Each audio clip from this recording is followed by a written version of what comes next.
Yang ganyang gawain mo, di mo na may tatanggi na isa ka sa mga dahilan kaya mga kababayan natin, mga babae dito sa Taiwan, halos nag-aalangan na pumasok sa relasyon.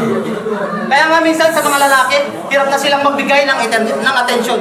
Kapag may nanliligaw nga sa kanila, kahit na gusto na nila yung lalaki, hirap pa silang magdesisyon. Di naman namin sila masisisi dahil sa mga kagagawan na mga katulad mo yon. O baka magre-rebat pa to at sasabihin na wala sa mukha niya pagiging babaero.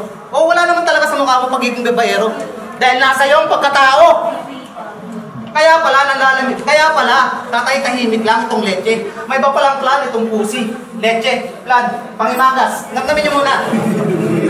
Matamis ba? Pues sa'yo mabay talaga yung sasapitin mo, Repa. Kapag di mo tinigilan ganyang ginagawa mo sa ating kapwa. Kaya payo ko lang, magbago ka na bro. Huwag ka lang maglaro, lalo ka sa Taiwan tayo. Sige ka, baka mamaya sa kakalaro mo, papaglaruan mo yung babaeng mas magaling pang maglaro sa'yo.